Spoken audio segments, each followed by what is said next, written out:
can barely remember what life was like before we found the game that June night. We were 6 high school kids bored out of our minds, trying our best to fill the void. Most of us had part-time summer jobs, but we were hesitant to spend money on anything. We all hoped to save for college. After what felt like hours going back and forth on deciding what to do for the day, we took a walk around our suburban neighborhood.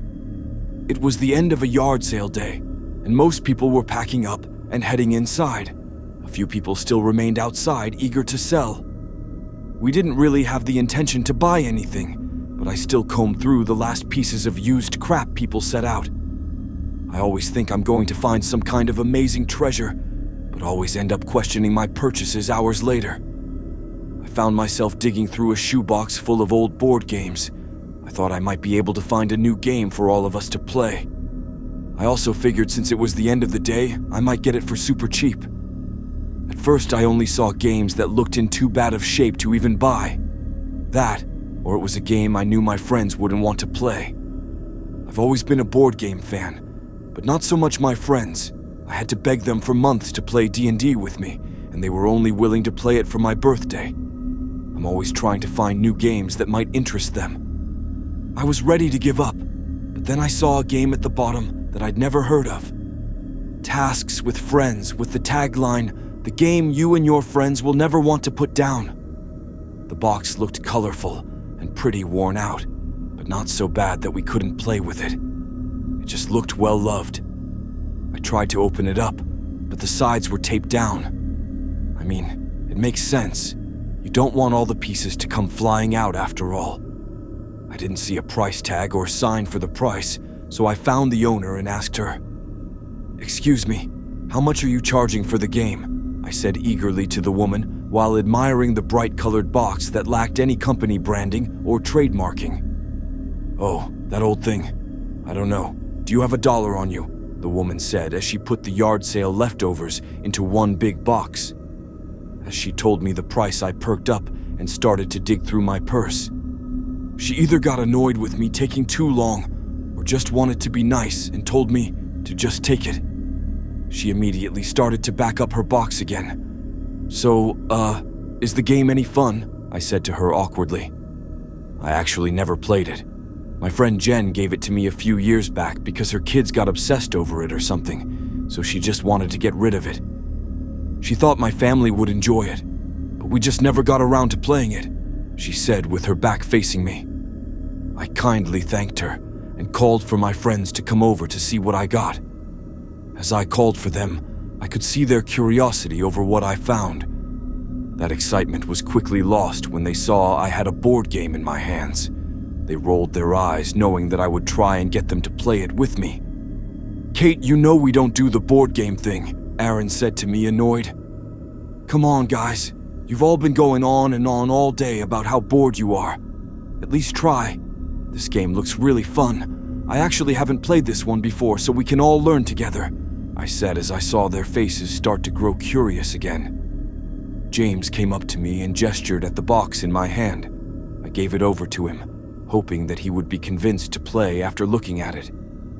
I knew if he was down to play, everyone else would be too. As he held the box, I could see the expression on his face change from doubt to excitement. "Damn, this game looks like fun.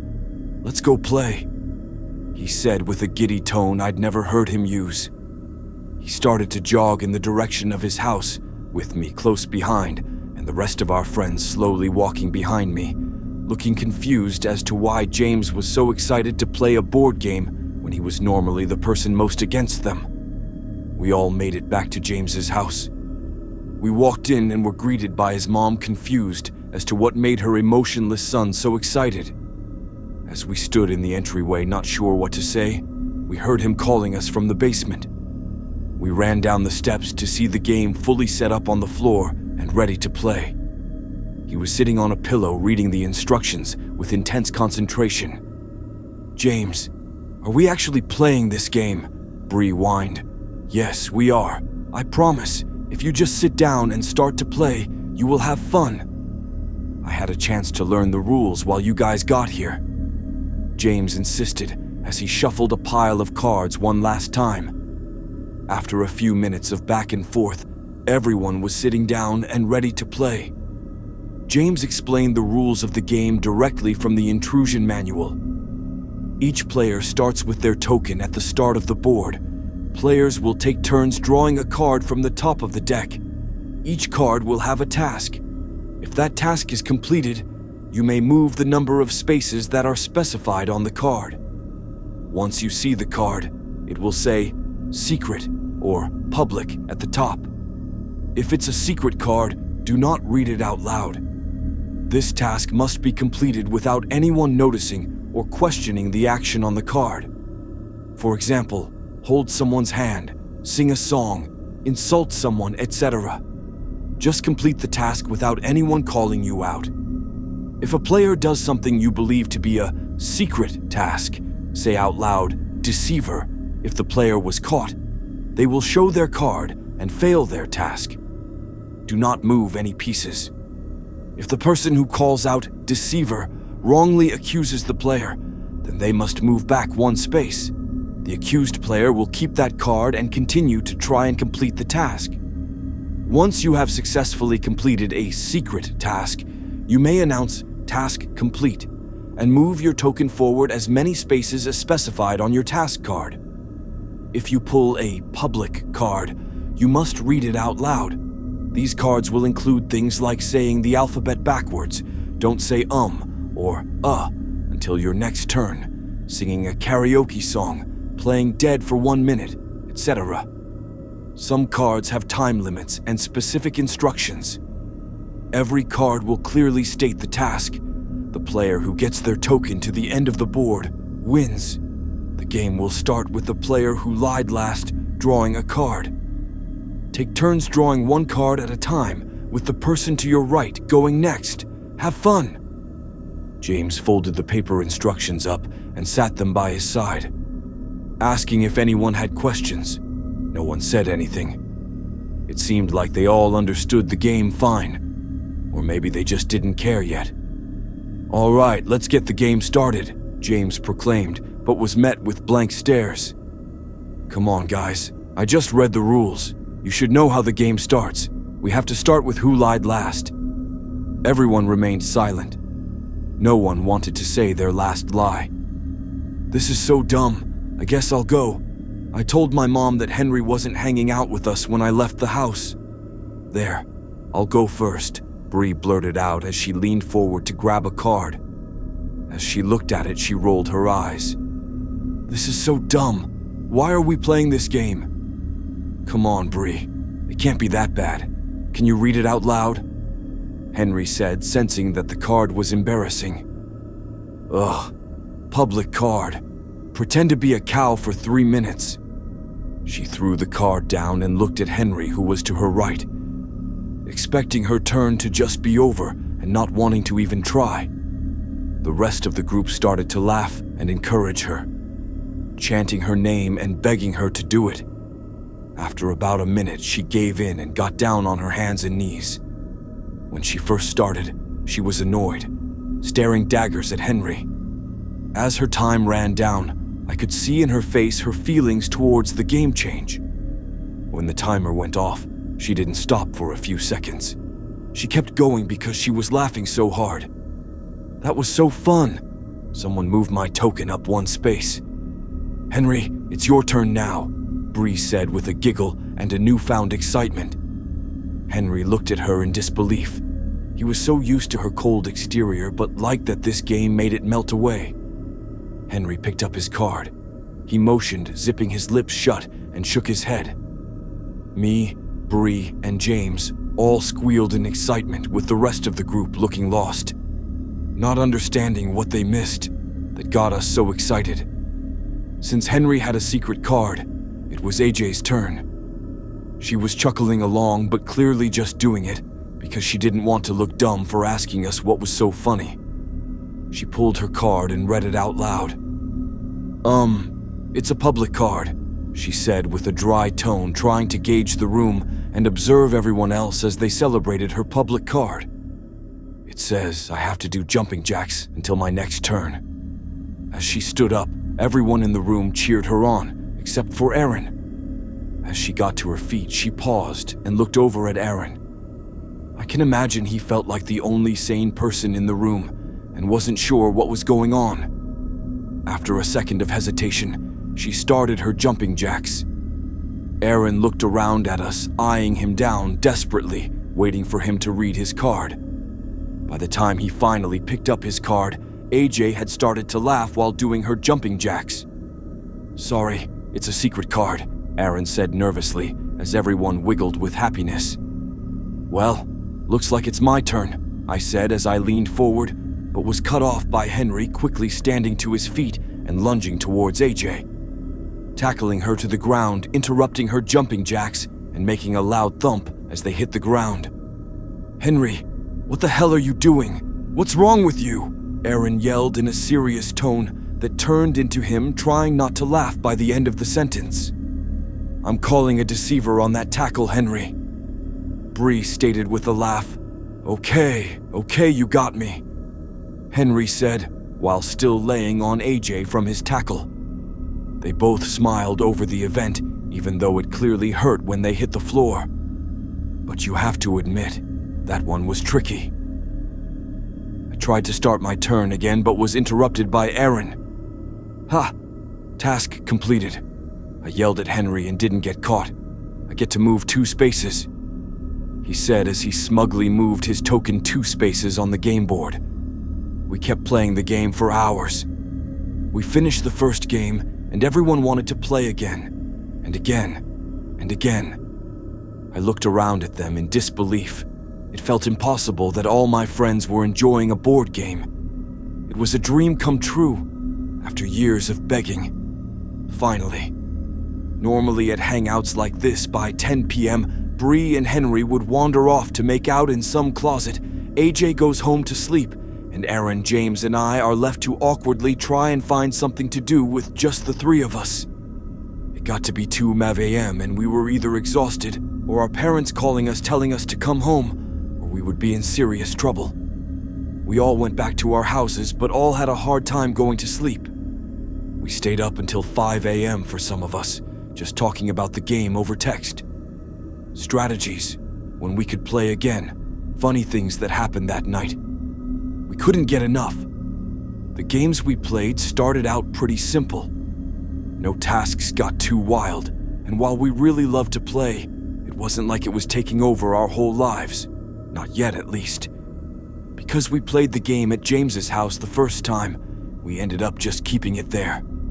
Even though the game was technically mine, we always hung out at his place, so it just made sense.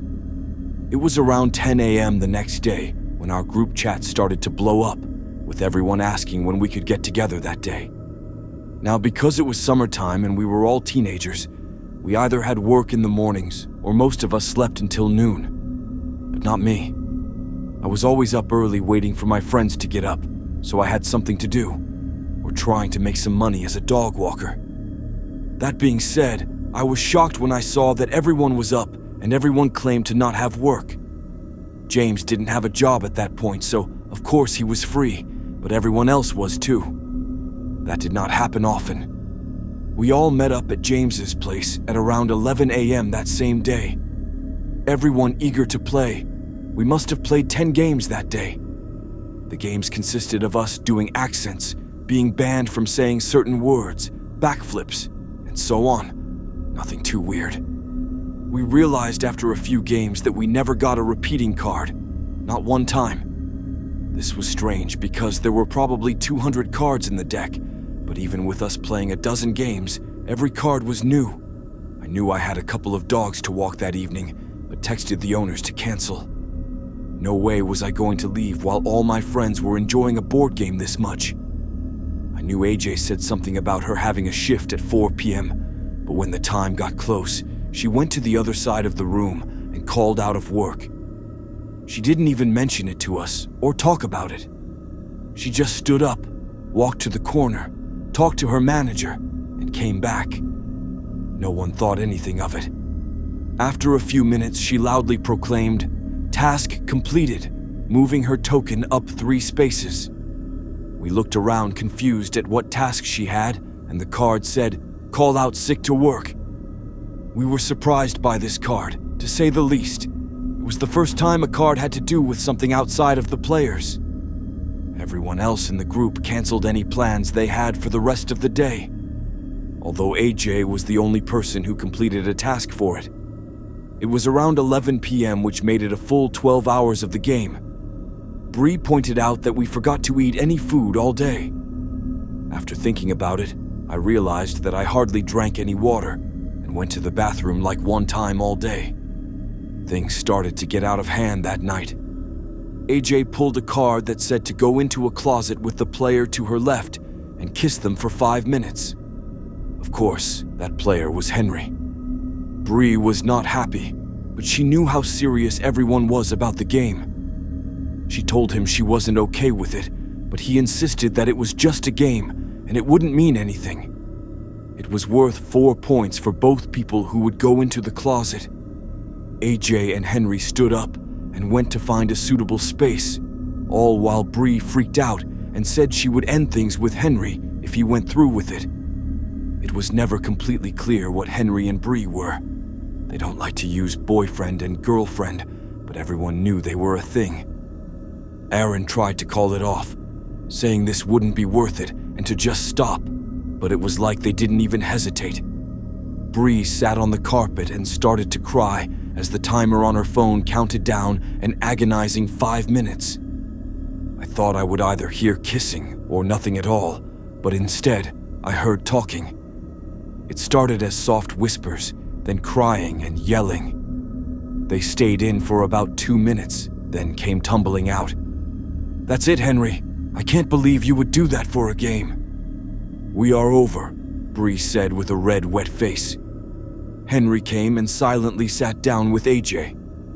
AJ was now beet red as well.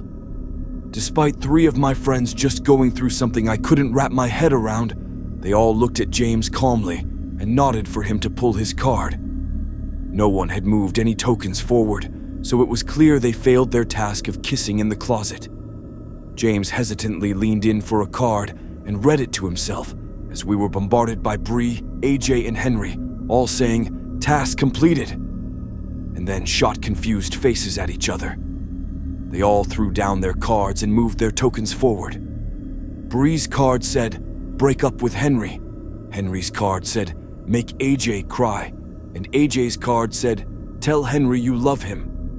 All those cards were worth way more than the stupid kissing card, so the kissing task was ignored, and they all individually completed their hour tasks without ever communicating it with each other. They all saw opportunities to complete a task worth more points, and they took it. After this moment, it was like nothing even happened. The girls stopped crying and started laughing and saying how impressive the completion of the tasks were. "Wait, guys, something is wrong here. Do you not see it?" Aaron said with concern, trying to take a break from the game. "Oh, stop. You are just jealous you didn't get to move 6 spaces." Bree said with arrogance. "No, I'm not talking about that. Does no one find it weird that the cards are using our names now? Not only that, but the cards are somehow interacting with other cards to almost try and make bad things happen," James blurted. As he said that, it was like we all froze in our spots, all looking at each other, realizing how hungry and tired we were. Looking around at the room, seeing how big of a mess we made. Bree grabbing Henry's hand with a look of sadness and coming to grips with how they hurt each other for a game. I looked down at my arm and was reminded of the crud things I had drawn on my arm with Sharpies in order to move 1 space in an earlier game. I saw Aaron's jeans that were now cut into shorts with some kid's scissors. I looked at James's legs and saw his one shaved leg lying crossed over the untouched hairy one. I looked at AJ and saw she had a huge purple bruise on her arm. At that moment, I remembered feeling like an addict trying to get off drugs. I knew this game was hurting us. I wanted to stop, but felt like I couldn't. I could see the same feeling in all my friends' eyes too. The urge to say, "One more game, just one more time," just to feel the high of this dumb game again. I think we need to take a break from this game, guys. It's getting kind of weird and out of hand," I murmured with the strength that I somehow mustered up. It was like telling an alcoholic you were taking away their beer. They all looked horrified at the idea of not playing the game for even a moment. Just then, James's mom came downstairs and was horrified at what she was looking at. 6 disheveled teenagers, all sitting in a circle, looking like they had all just been through a war. Not only that, but her whole basement was a mess. "James, what the hell happened to your leg? Are you all playing that dumb game again? I can't believe this. Everyone out of my house. James, you are grounded," his mom shouted with rage in her voice. We all ran out of his house, not saying a word to each other, just trying to get home and get some food. As I sat in my kitchen with my long-sleeved sweatshirt covering my now inked-up arm, I tried to eat a sandwich I made myself. I was starving. I could feel and hear my stomach growling, but my need to play the game was so much stronger. So strong, I didn't even want to eat. I sat at my dining room table staring at that sandwich for what felt like an eternity, telling myself that I needed to eat, and I'd feel better if I did. But somehow the thought of the game was taking up all my energy. I was holding back the urge to text my friends. It took every ounce of self-control I had left. I felt my phone buzz in my pocket, and I involuntarily grabbed my phone so fast it was in my hand before I could even think about it. It was James in our group chat. "Hey guys, so do you think that was a long enough break? I think I can find where my mom put the game and bring it to that old treehouse back behind Mr. Baker's house." I couldn't hold back anymore. I had to play again. Before I knew it, I was sneaking out of my house trying to remember where the old treehouse was. As I ran through the neighborhood, my phone lit up with texts from my friends saying they were on their way. After running around for a while, I found the treehouse. I couldn't believe I had such a hard time finding it, considering how much time a few of us used to spend in it during middle school. I could hear all their voices sounding annoyed as I was the last one to get there. I climbed up the old wooden ladder to find all my friends sitting in a perfect circle, barely able to see the board or each other. It was around this time something strange happened within the game. It wasn't about winning the game necessarily. It was about playing as many games as possible and completing as many tasks as we could. If anyone won a game or finished a task, everyone felt a high, not just the winner. Because of this, players stopped calling each other out for trying to complete secret tasks, so people stopped being so secretive to complete secret tasks. They still kept them a secret because it was a rule of the game, just no one called them out. This made us all more ruthless. I sat down on the hardwood in between Bree and James. Our next game began. AJ drew a card first, and it was a secret card. She didn't seem giddy. She looked flush and scared. In fact, it felt like the mood had shifted with everyone. We weren't laughing our butts off anymore. We were terrified to stop playing. It was something in our guts that made us have to play, like a virus growing in us, desperately trying to get out. Next, Aaron drew a card and read it out loud. "Hold your breath for 5 minutes," he whispered with confusion. "How am I supposed to do that?" he said, trying to not get worried. It's not that the card was all that bad. It's that he knew he would stop at nothing to make it happen. He told us to keep playing the game while he did it and got a timer up on his phone. He took a few deep breaths, then held his nose shut and became extremely focused, not making eye contact with anyone. Next, it was James's turn. He had a secret card and didn't show much emotion towards it. Next, Bree nervously took a card, and yet again, it was a secret card. In fact, we all drew a secret card until it was Aaron's turn again. It had been about 45 seconds, and he was really focusing, and we didn't want to make him draw a card while trying to finish his task. As we sat and watched our friend become more and more red from holding his breath, we found ourselves in complete silence. Other than the wind weaving its way through the trees outside and the soft sound of crickets in the distance, we all just stared at each other. terrified of what was on those secret cards. I knew I had to use every little bit of self-control I had left in my body to not try and complete the task on my card. I was betting that's why everyone was being so quiet. They all had tasks that they didn't want to do, but felt the uncontrollable urge to do it. My card said that I needed to remove one of James's fingers by any means necessary. It was worth 10 points. I couldn't believe I wanted to complete it so badly, but I was frozen figuring out how to do it. As I stared at him, I noticed he was looking over at Bree. I figured that his card had something to do with her. It seemed like everyone was fixated on someone else. I glanced down at the timer Aaron had, and I was amazed to see he had been holding his breath for almost 2 minutes. Just as I was about to comment on it, chaos broke loose. Everyone jumping onto someone else, making it one big pile of people viciously grabbing each other. I didn't read their cards myself, but it was clear by their actions what their tasks were. Of course, as you know, I was going for James's fingers, but James's was ripping at Bree's ear. Bree was pulling Henry's hair out. Henry was tearing at AJ's neck, and AJ was trying to open my mouth to get my tongue. For a solid 30 seconds, we were all attaching each other when Aaron passed out from holding his breath. This seemed to snap us out of our trance for a bit. We ran over to our friend and checked his pulse.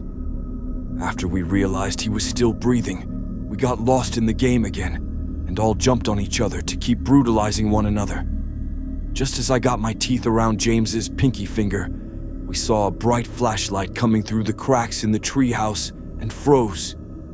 A police officer popped his head through the bottom entrance to the treehouse and looked at us in horror. He saw Aaron out cold in the corner alone, with the rest of us in a pile of blood and ripped out hair. The officer grabbed us one by one and practically threw us to the ground, where another officer put us each in handcuffs. We had hours and hours of questioning that night, but we were all released by sunrise. No one was badly injured, just a lot of cuts, bruises, and a few patches of hair missing. Even Aaron was okay. Honestly, Aaron made it out in the best shape. We all got grounded for the rest of the summer. All the parents agreed that we needed to stop spending time together because they insisted on us having some beef between us all. None of us mentioned the board game was at the treehouse that night because we didn't want them to take it away from us. We knew we had to play it again. However, they caught on to it and banned us from ever playing it again. We spent the next 3 weeks of summer miserable. Each one of us tried to fill the hunger to play the game by playing other board games or attempting to remake it, but it wasn't the same. It was the night before school started, and I got a message from James through Skype. Our parents banned us from talking to each other, but it seemed my parents and James's parents forgot about Skype. He told me I had to come over right now. I managed to hop out my window and ran for James's house. I got to his house in what felt like record time and jumped down the fire escape to the basement. There, I saw the rest of my friends all sitting by the fireplace weeping. As I got closer, I saw they were covered in ash. I saw tiny little bits of what was left of the game lying out on the ground. "She burned it. My mom burned it," James said in between tears. Everyone was desperately trying to find any pieces that were left of our precious game. Some of them rubbed the ashes of the game on their faces and arms to try and feel something again. As I watched them, I saw something in the corner of my eye. I looked over to our normal hangout area and saw it. I saw the board game sitting out. Not just the box, but the whole game was out and ready to play. Are you sure that your mom burnt it, James?" I said, as my eyes got glazed over, looking at the beautiful board game sitting out for us to enjoy. "Yes, I'm sure. She did it right in front of me, so I'd stop looking for it." Just as James finished his sentence, he looked at me and then at my eyeline. He saw the game. The next week of our lives was a whirlwind. After James's mom burned the game and it reappeared, we all ran away with the game. We stole a car from AJ's mom after we got a task card for it and left town. We would play the game in the car in in random fast food restaurants and sometimes in parks. It's all we did all day. We would fall asleep playing the game and only manage to eat maybe a bag of chips or something small during the day. We kept moving because we didn't want to be found. In that week, we all managed to lose our jobs and all missed the first week of our senior year of high school. All because we were addicted to a board game. I still remember the last game we ever played. It was a late Sunday night. We were actually in our town, sitting in an old barn near the treehouse we sat in before. All because the board game told us to. Up to that point, we were hanging out far away from home. We didn't want to be so close. We knew we could be found easily by our families and the authorities if we were too close, but we had no choice. We were slaves to the game. At this point, we were in bad shape. With every new game started, we broke down a little bit more. We surrounded the board with tired eyes and growling stomachs, missing teeth and bruised bodies, concussed heads and broken toes. "Please, we have to stop. I can't do it anymore. I want to go home," Bree said as we were about to start our next game. "I can't imagine not playing this game. It's all I ever want to do. I think I might die if I couldn't play it. I know the game hurts us, but it would hurt so much more if we stopped playing it," Henry said with a gravelly voice. "Guys, why are we talking? We have to play again," Aaron said while trying not to cough. "I know we have to. I've never hated something and loved something so much in my whole life," Bree remarked. We started the game with shaky hands, moving slowly and holding our breath whenever someone looked at their card. AJ went first. She reached down and picked a card, cringing to herself after reading it in her head. Next was Bree. She rolled her eyes and she read off the words. "Public card. Waterboard the player to your right for 5 minutes. Both players move 8 spaces," Bree timidly said as she glanced at James sitting next to her. I can't say we really knew how to waterboard someone, but we laid him on his back with his legs elevated and dripped water over him. We let him take a card for his turn before Bree started the waterboarding, so we didn't have to wait for 5 minutes for them to be done. His card was a secret card. We continued the game with the awful background sounds of gagging and choking. Next, it was Aaron's turn. He read his card and winced. He closed his eyes tight and opened them again, as if he was hoping he was in a dream. As he opened his eyes, he slowly looked at all of us, making eye contact with each one of us. Just then, James was done being waterboarded, and he and Bree came to join us. I was so glad they were done. Not just because I was sick of the sounds, but because it meant they got to move 8 spaces. Aaron stood to his feet slowly. I prepared myself because I figured he was about to hurt us. In an instant, he ran out of the barn and into our stolen car. We all looked around confused as to where we went, but kept playing the game as he drove off. Next, it was my turn. "Public card. Jump off the roof of the barn. 9 points," I said out loud nervously. Henry and AJ jumped up and started to walk outside, not even questioning if I would do it or not. They weren't wrong in the assumption. Before I could even think, I was on my feet, trying to find a way up to the roof. I found my way to the top of the 10-foot-tall building. I took a deep breath and leaped off, and was met with a hard thump as I hit the ground. I felt a gut-wrenching pain in my right ankle as I landed. I knew I broke it. I had no doubt in my mind. I was thrashing in pain, grabbing my ankle as my friends dragged me back into the barn. We knew we had to keep playing. Next, Henry took a card. He picked it from the pile with his eyes closed and brought it to his face while peeking just enough to see the words on the card, then closed his eyes again, trying to pretend he never read the words in the first place. Next, AJ took a card. Even though it was a secret card, I knew it was about me. She glanced down at my ankle right after her eyes left the card. Just as James was reaching for his card, we saw Aaron walk back into the barn. We all sat in shock as his silhouette became clear and vivid in the doorway.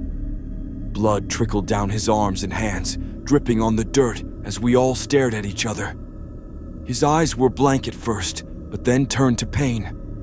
We watched him as he walked from the doorway to the game board, blood dripping on the game as he moved his token 30 spaces. "Aaron, what have you done?" 30 spaces, AJ muttered in fear. "James, I'm so sorry I had to."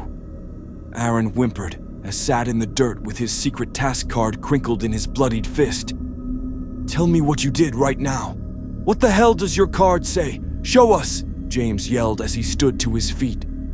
Just as James was about to jump onto Aaron, Henry reached into his pocket and pulled out some matches we used to start small campfires while we had been on the run.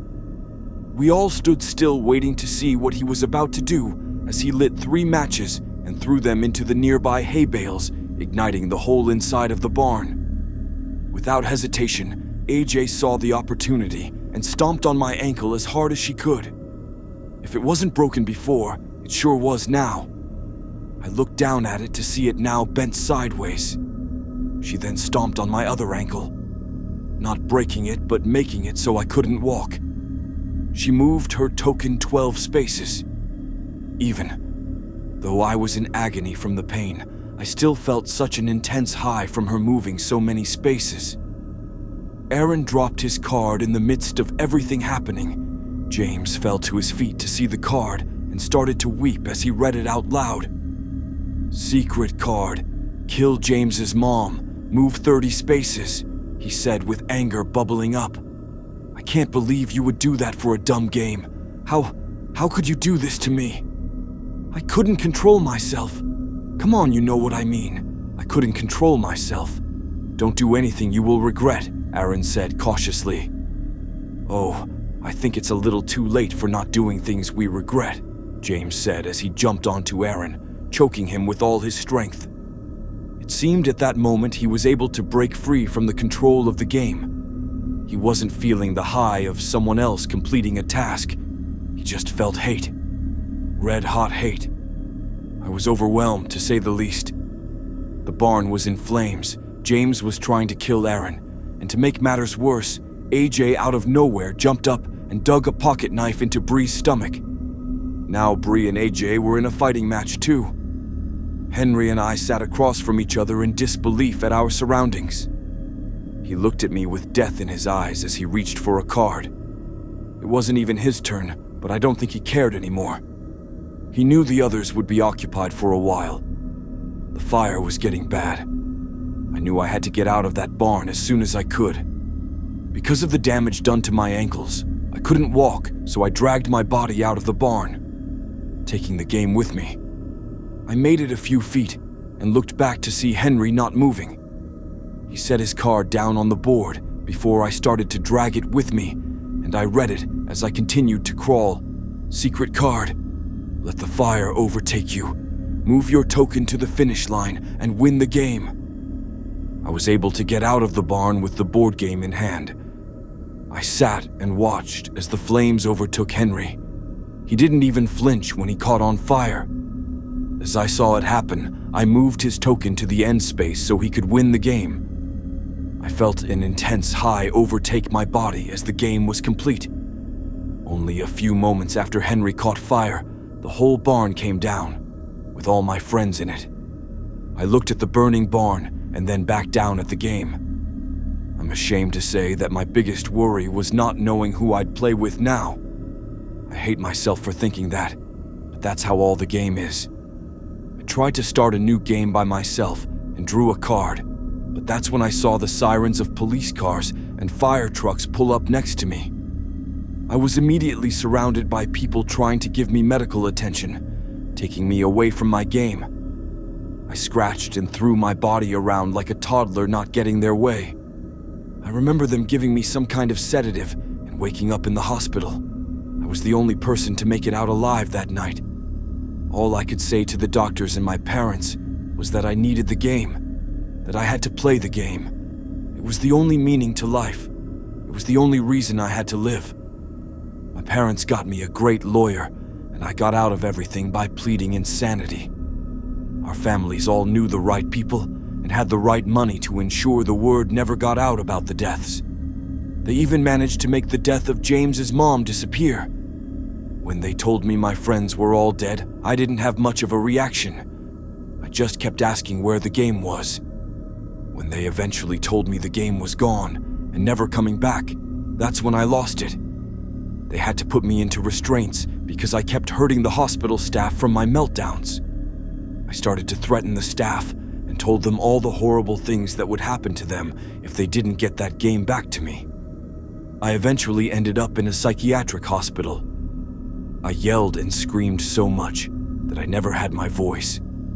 I hardly ever slept because all I thought about was the game and how I craved to play it again. My skin was red and torn up from my insistent picking due to the withdrawals. After months, I felt numb, maybe from all the drugs they pumped me up with, or perhaps I was so used to the withdrawals I didn't feel it as much. It still felt like I had an uncontrollable urge inside my bones, but I was able to hide it. They then sent me home after a while. I knew I had to mask my emotions for the game, pretend I didn't care anymore, even if it killed me inside to say it out loud. I walked into my bedroom and I felt like I was being treated like a baby. My old bed frame was gone, and it was just the mattress on the floor. All my sharp shelves were taken down, along with anything else I could possibly hurt myself with.